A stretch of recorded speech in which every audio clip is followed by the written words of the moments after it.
चाणक्य कहते हैं झूठ वही बोलता है जिसे सच का पता होता है, क्योंकि झूठ सुनाने वालों को भले हकीकत का अंदाजा ना हो, लेकिन झूठ बोलने वाला हमेशा सच जानता है। इसीलिए झूठ को पकड़ना भी एक कला है। नमस्कार दोस्तों, स्वागत है आपका हमारे YouTube चैनल में। आज का यह वीडियो बेहद खास है क्योंकि आज हम एक ऐसी कला सीखने जा रहे हैं जो जीवन में हर कदम पर आपके काम आएगी। झूठ को पकड़ने की कला। और इस कला को सीखना हर उस व्यक्ति के लिए जरूरी है जो अपने जीवन को सच के रास्ते पर ले जाना चाहता है। इस वीडियो में हम जानेंगे कि कैसे आप झूठ को आसानी से पकड़ सकते हैं, किन संकेतों पर ध्यान देना चाहिए और किन सावधानियों को बरतना चाहिए। लेकिन उससे पहले मैं आपको एक कहानी सुनाता हूं जो चाणक्य और उनके शिष्य चंद्रगुप्त की है। यह कहानी आपको न केवल प्रेरित करेगी बल्कि यह भी सिखाएगी कि कैसे चाणक्य ने अपने तीक्ष्ण बुद्धि और अवलोकन से झूठ को पल भर में पकड़ लिया। तो इस वीडियो को अंत तक जरूर देखें क्योंकि आज आप कुछ ऐसा सीखने वाले हैं जो आपके जीवन को बदल सकता है। चलिए शुरू करते हैं। एक दिन चंद्रगुप्त अपने गुरु चाणक्य के पास आए। उनके चेहरे के मुंह पर एक अजीब सी बेचैनी थी, मानो वे कुछ छिपा रहे हो। चाणक्य ने उनकी ओर देखा और शांत स्वर में पूछा, चंद्रगुप्त, क्या बात है? तुम्हारा मन आज कुछ उदास क्यों लग रहा है? चंद्रगुप्त ने हंसते हुए जवाब दिया, गुरुदेव, कुछ नहीं, बस युद्ध की तैयारियों में व्यस्त था। सब ठीक है, लेकिन उनकी आंखें कुछ और कह रही थी। चाणक्य ने गौर किया कि चंद्रगुप्त की मुस्कान बनावटी थी और उनकी आवाज में एक हल्का सा कंपन था। चाणक्य ने मुस्कुराते हुए कहा, चंद्रगुप्त, तुम मेरे शिष्य हो, तुम्हें मुझसे कुछ छिपाने की आवश्यकता नहीं। बोलो, क्या बात है? चंद्रगुप्त ने फिर हंसकर टालने की कोशिश की। गुरुदेव, आप भी ना हर बार मेरे मन की बात पढ़ लेते हैं। सच में कुछ नहीं हुआ। लेकिन चाणक्य को समझने में देर नहीं लगी। उन्होंने 2 मिनट के भीतर चंद्रगुप्त का झूठ पकड़ लिया। चाणक्य ने शांत लेकिन दृढ़ स्वर में कहा, चंद्रगुप्त, तुमने जो कहा वह सच नहीं है। तुमने कल रात एक गुप्त बैठक की थी जिसमें तुमने कुछ सैनिकों के साथ मिलकर एक योजना बनाई और वह योजना तुम मुझसे छिपा रहे हो। क्या मैं सही हूं? चंद्रगुप्त स्तब्ध रह गए। उनकी आंखें आश्चर्य से फैल गईं। उन्होंने हिम्मत जुटाकर कहा, गुरुदेव, मैंने तो बड़े आत्मविश्वास के साथ झूठ बोला था। आपने इतनी आसानी से कैसे पकड़ लिया? कृपया मुझे यह कला सिखाइए। चाणक्य ने हंसते हुए कहा, मेरे शिष्य, झूठ पकड़ना कोई जादू नहीं बल्कि एक कला है जो अवलोकन, धैर्य और बुद्धि से आती है। आज मैं तुम्हें यह सिखाऊंगा कि कैसे तुम झूठ को पकड़ सकते हो और हकीकत को जान सकते हो। लेकिन पहले मैं तुम्हें एक और कहानी सुनाता हूं जो तुम्हें इस कला का महत्व समझाएगी। एक छोटा सा गांव था, हरा भरा, शांत और ईमानदार लोगों से भरा हुआ। उसी गांव में एक व्यापारी रहता था। उसका नाम था धर्मदत्त। धर्मदत्त की घी की दुकान पूरे गांव में प्रसिद्ध थी। लोग कहते थे कि उसके यहाँ का घी सबसे शुद्ध होता है। गाय के ताजे दूध से बना, सुगंधित और स्वादिष्ट। धर्मदत्त की दुकान पर हमेशा भीड़ लगी रहती थी। दूर दूर से लोग उसके यहाँ घी खरीदने आते थे। उसका कारोबार खूब फल फूल रहा था। उसके पास धन, नाम और मान शान सब कुछ था। लेकिन मनुष्य का मन बड़ा चंचल होता है। धन मिलने के बाद भी लोभ का नशा उतरा नहीं। समय बीतता गया। धीरे धीरे धर्मदत्त के मन में लोभ जाग उठा। उसे लगने लगा कि यदि वह घी में थोड़ा सस्ता तेल मिलाए तो उसे अधिक मुनाफा होगा। उसकी दुकान तो वैसे भी प्रसिद्ध थी, कोई शक नहीं करेगा। पहली बार उसने बहुत डरते डरते यह काम किया। उसे उम्मीद नहीं थी कि लोग इस बात को समझ पाएंगे। लेकिन आश्चर्य, उस दिन भी उसकी सारी घी बिक गई। ना किसी ने घी की गंध पर शक किया, ना रंग पर। यह देखकर उसका विश्वास बढ़ गया। हर रोज घी में तेल मिलाने लगा। लागत घटी, मुनाफा बढ़ा। वो घी सोने जैसा चमक उठा। उसने नया मकान बनवाया, दुकान और भी बड़ी कर ली। गांव के मंदिर में दान देना शुरू कर दिया ताकि लोग उसे धर्मात्मा समझे। लेकिन एक बात उसने नहीं समझी, सच्चाई कितनी भी छुपाई जाए एक दिन सामने आ ही जाती है। गांव के कुछ बुजुर्गों ने धीरे धीरे घी की गंध और स्वाद में फर्क महसूस किया। बच्चों को घी खाने के बाद पेट दर्द होने लगा। कुछ गृहिणियां बोलीं, पहले जैसा स्वाद नहीं रहा। लेकिन कोई साहस कर उसकी शिकायत करने ना गया, क्योंकि धर्मदत्त अब बड़ा आदमी बन गया था। पर गांव में एक साधु आया। वो दूर दूर से यात्राएं करता था, जहां भी जाता वहां के मंदिर में रुकता और लोगों के मन की बातें सुनता। जब वो इस गांव पहुंचा तो उसने भी धर्मदत्त की दुकान से घी खरीदा। घी सूंघा, उंगलियों पर घिसा और एक हल्की मुस्कान उसके चेहरे पर आई। साधु ने गांव के लोगों को बुलाया और पूछा, क्यों भाई, क्या तुम्हें नहीं लगता कि इस घी में कुछ गड़बड़ है? लोग चुप रहे, डर के मारे कुछ कह ना सके। साधु मुस्कुराया और बोला, ठीक है, कल सुबह गांव के मंदिर में सब इकट्ठे हो जाना, वहां इसका सच सामने लाऊंगा। अगले दिन सुबह पूरा गांव मंदिर में इकट्ठा हुआ। साधु ने धर्मदत्त को भी बुलाया। सबकी आंखें उस पर टिकी थीं। साधु ने एक कटोरी में घी लिया, उसमें थोड़ी रुई डाली और दीपक बनाया। जब घी के दीपक को जलाया गया तो उसमें से काली धुआं निकली और बदबू भी आई। सब लोग हैरान रह गए। देखो, साधु बोला, शुद्ध घी कभी इस तरह नहीं जलता, इसमें जरूर मिलावट है। धर्मदत्त का चेहरा पीला पड़ गया। गांव के मुखिया ने कठोर स्वर में पूछा, सच सच बता, तूने क्या मिलाया है? धर्मदत्त ने बहुत कोशिश की झूठ बोलने की भी, लेकिन साधु की तीखी नजरों और गांव वालों की आंखों से बच ना सका। आखिर उसे कबूल करना पड़ा, मैंने घी में सस्ता तेल मिलाया है। गांव में सन्नाटा छा गया। जिन लोगों ने सालों से उस पर भरोसा किया था, वे शर्मिंदा महसूस करने लगे। धर्मदत्त रो पड़ा। उसने कहा, मैंने लालच में आकर यह पाप किया, मुझे क्षमा करो। साधु ने शांत स्वर में कहा, देखो भाई, धन कमाना बुरा नहीं है, पर बेईमानी से कमाया गया धन कभी सुख नहीं देता।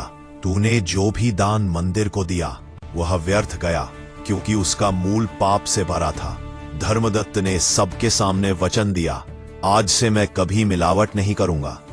गांव वालों ने भी उसे एक मौका देने का निश्चय किया, लेकिन साथ ही ठान लिया कि अब वे हर वस्तु सावधानी से खरीदेंगे। चंद्रगुप्त, इस कहानी से तुम्हें क्या सीख मिली? सबसे बड़ी सीख यह है कि मनुष्य चाहे कितना भी चालाक हो, सच्चाई को छिपा नहीं सकता। झूठ का पर्दा एक दिन हट ही जाता है। दूसरा, व्यापार में ईमानदारी सबसे बड़ा धन है। जिसने इस सत्य को पकड़ लिया वही सच्चा व्यापारी बनता है। इस कहानी का तीसरा पहलू भी है। लोगों की आंखें, यदि एक भी व्यक्ति सजग हो जाए तो वह पूरे गांव की आंखें खोल सकता है, जैसे उस साधु ने किया। इसका अर्थ है कि जब समाज की आंखें बंद हो जाती हैं तो बेईमान लोग पनपते हैं, पर जब जागरूकता आ जाती है तो बेईमानी का अंत हो जाता है। और चंद्रगुप्त, इस साधु ने सिर्फ व्यापारी को नहीं सुधारा, पूरे गांव को सिखाया कि आंखें बंद करने से सच्चाई नहीं छुपती। यदि गांव वाले शुरू में ही सच को पहचान लेते तो घी मिलावट से बच्चों को कष्ट ना होता। इसलिए राज्य चलाते समय या किसी भी पद पर रहते हुए तुम्हें भी सजग रहना होगा।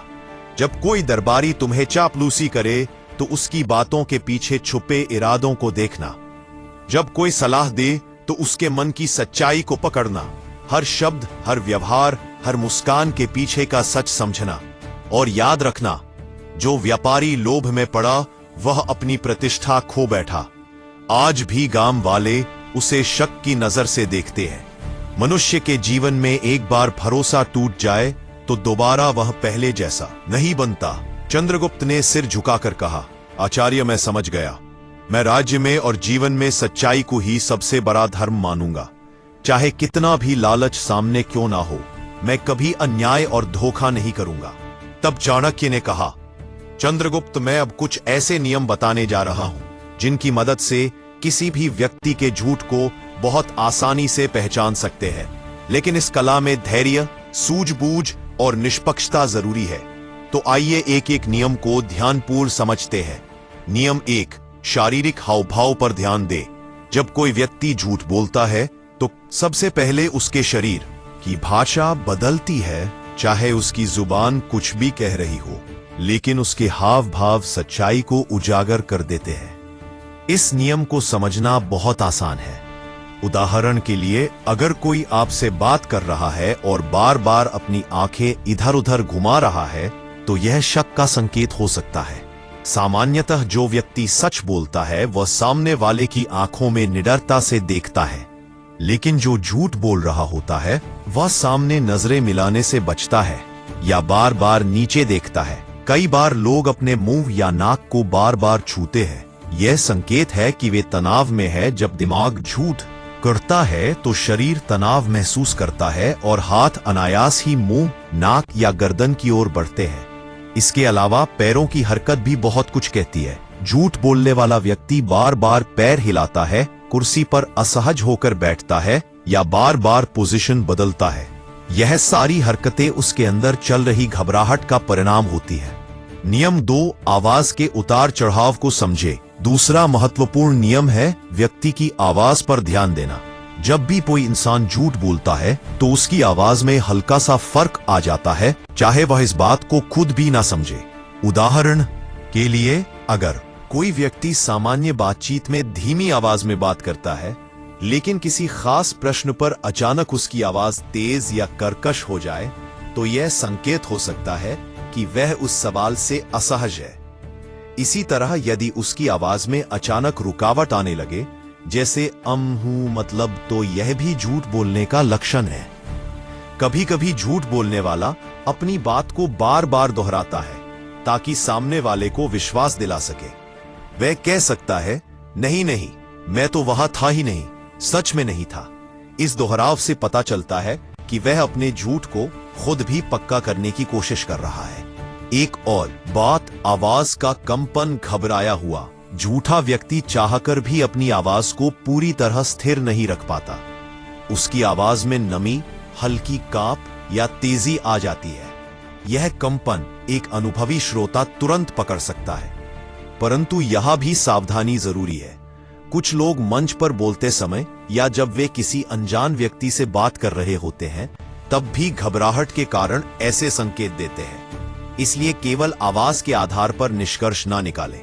उसके चेहरे के हाव भाव, आंखों की गति और शारीरिक स्थिति को भी साथ में परखें। नियम 3, कहानी में विरोधाभास खोज। जब कोई व्यक्ति झूठ बोलता है तो उसकी बातों में विरोधाभास होना स्वाभाविक है। सच केवल एक होता है, इसलिए जो व्यक्ति सच्चाई बोलता है उसकी कहानी हमेशा एक जैसी होती है। लेकिन जो झूठ बोलता है उसे अपनी बातों को बार बार बनाना पड़ता है और इस चक्कर में कहीं ना कहीं वह गड़बड़ कर बैठता है।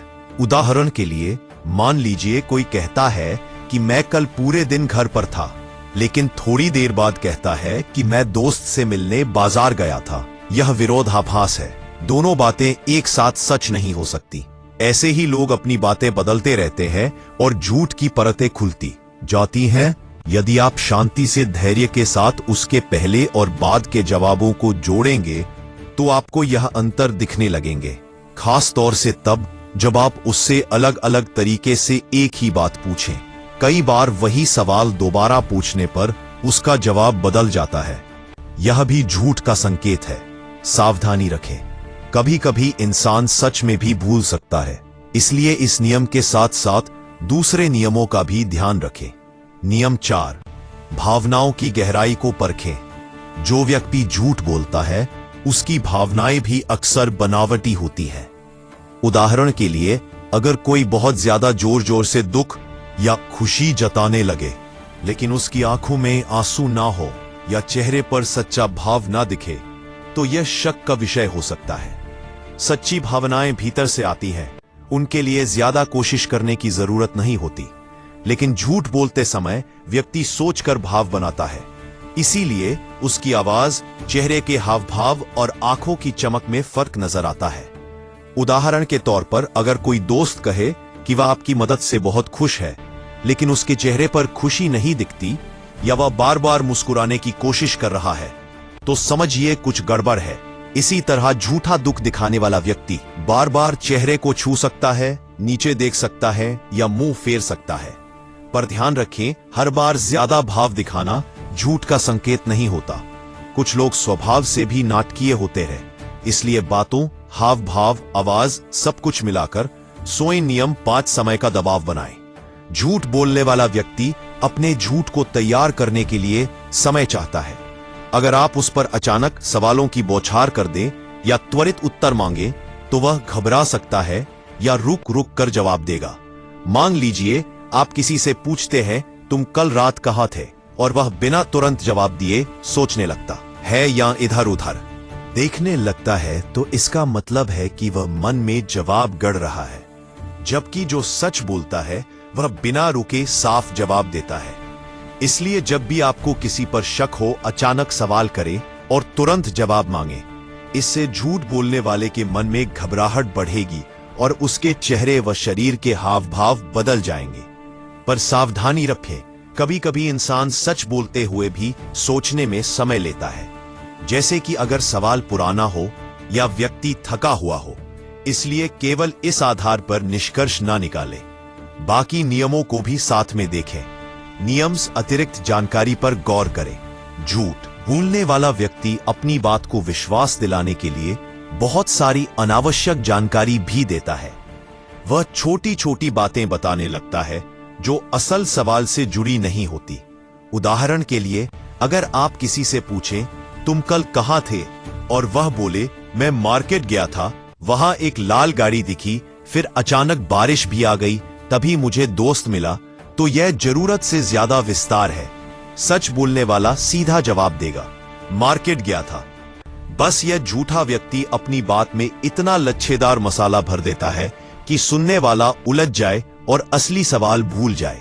यह भी झूठ का संकेत हो सकता है, लेकिन सावधानी यहां भी जरूरी है। कुछ लोग स्वभाव से विस्तार में बात करते हैं, इसलिए इस आदत को पहले समझें। जब किसी विशेष विषय पर उसकी बात असामान्य लंबी हो जाए तब सतर्क हो जाए। नियम 7, अपनी प्रवृत्ति पर भरोसा करें। हम सबके अंदर एक स्वाभाविक अनुभूति होती है जिसे अंतर्मन या गट फीलिंग कहते हैं।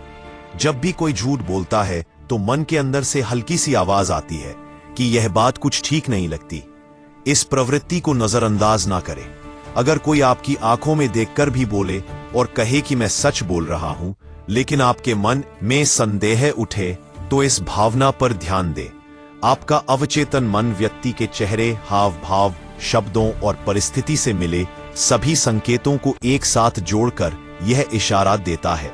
अगर आप इन 7 नियमों को लगातार अपने जीवन में आजमाते रहेंगे तो कुछ ही समय में आप भी असली और नकली बातों में फर्क पहचानना सीख जाएंगे। पेज